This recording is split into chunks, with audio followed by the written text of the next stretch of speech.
Hello everyone, আসসালামু আলাইকুম। কেমন আছেন সবাই? আশা করছি সবাই অনেক বেশি ভালো আছেন। আমিও আলহামদুলিল্লাহ বেশ ভালো আছি। আজকে আমি আপনাদের সাথে খুব সুন্দর একটি ফুলের ডিজাইন শেয়ার করব। আশা করছি ভিডিওটি আপনাদের কাছে অনেক বেশি ভালো লাগবে। আমি খুব সহজেই আপনাদেরকে এই ফুলের ডিজাইনটি করে দেখাবো। দেখুন আমি কিভাবে সুন্দর করে ফুলগুলো তুলছি। প্রথমেই আমি 3টা সার্কেল করে নিয়েছি। আপনারা কিন্তু প্রথমেই যে কোনো কিছুর সাহায্যে গোল গোল করে এই সার্কেলগুলো করে নেবেন। তার মাঝখানে আমি কয়েকটা দাগ করে নিয়েছি।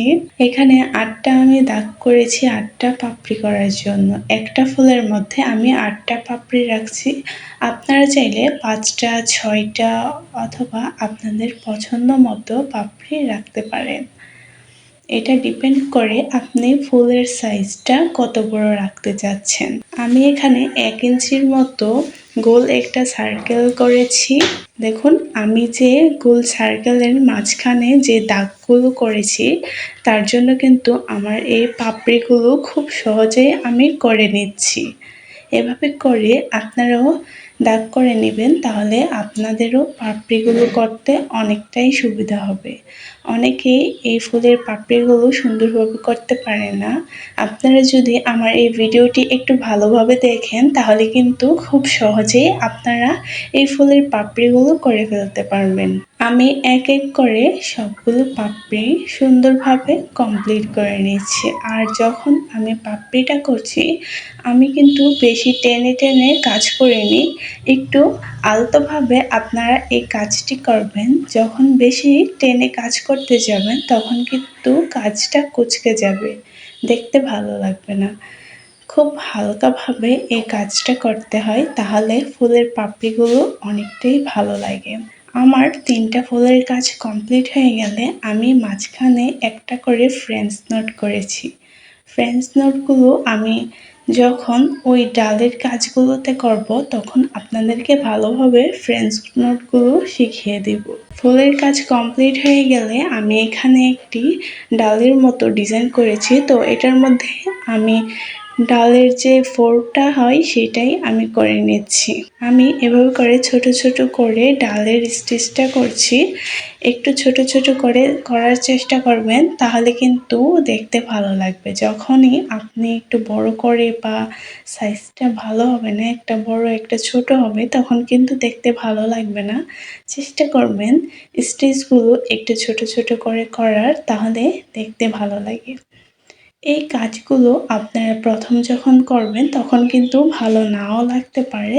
যখন আপনারা এরকম কাজ সবসময় করবেন তখন দেখবেন আপনাদের হাতের কাজের ফিনিশিংটা অনেকটাই ভালো হয়ে যাবে এবং আপনারা খুব সহজেই এই কাজগুলো করতে পারবেন।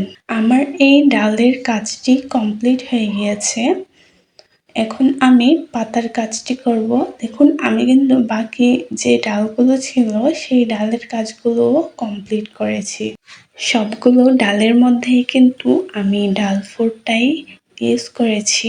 এই ডাল ফোরটা কিন্তু যে কোনো ডালের কাজে অনেক ভালো লাগে, অথবা আপনি ডাল ফোর না পারলে ব্যাক স্টিচটা ইউজ করতে পারেন। আমি এই পাতার কাজটি করার জন্য এখানে 4 তার সুতা নিয়েছি। 4 তার সুতা হলো 4 গুণ সুতা। আপনি সুতাটিকে 4 ভাঁজে নেবেন, তাহলেই হয়ে যাবে।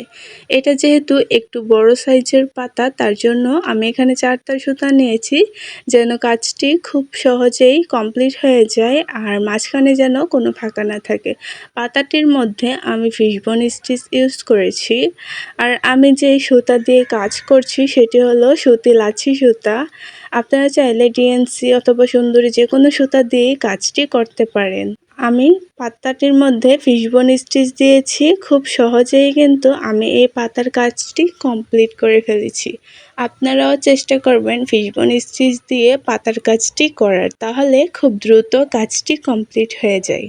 পাতার কাজটি শেষ হয়ে গেলে এখানে আমি একটু ডিজাইন করেছি। দেখুন আমি খুব সুন্দরভাবে এই সেলাইটা করে নিচ্ছি। আমার এই কাজটি কমপ্লিট হয়ে গেলে আমি এখন আপনাদেরকে খুব সহজ একটি টিপস শেয়ার করব। দেখুন আমি এখানে কিছু ফ্রেঞ্চ নোট করব। ফ্রেঞ্চ নোটটি একটু কিউট দেখানোর জন্য আমি কিছুটা বড় কিছুটা ছোট করে ফ্রেঞ্চ নোট করব। অনেকেই বলে আমাদের ফ্রেঞ্চ নোটগুলো একটুও ভালো হয় না, কেমন জানি বড় বড় হয়ে থাকে বা ভালো লাগে না দেখতে। তার একটাই কারণ হচ্ছে আপনারা সবগুলো একটি সাইজেরই করে থাকেন। দেখুন এখানে আমি কিছু ফ্রেঞ্চ নোট করছি। একটা ফ্রেঞ্চ নোটে 2টা পেজ দিয়েছি, আবার অন্য আরেকটা ফ্রেঞ্চ নোটে একটি করে পেজ দিয়েছি। এভাবে করে একটি ফ্রেঞ্চ নোট একটু বড় হবে আর আরেকটি একটু ছোট সাইজের হবে। দেখুন আমি একটার মধ্যে 2টা করে পেজ দিচ্ছি, আবার আরেকটার মধ্যে একটি করে পেজ দিচ্ছি। এভাবে কিছুটা ছোট কিছুটা বড় হলে দেখতে অনেক কিউট লাগে আর কাজটা অনেকটাই গর্জিয়াস হয়ে যায়। আমি সবগুলো ফ্রেঞ্চ নোট কমপ্লিট করে নিয়েছি। দেখুন পিছন দিকে সুতাটাকে ভালোভাবে আটকে নেবেন, সেটাও আমি আপনাদেরকে দেখিয়ে দিচ্ছি।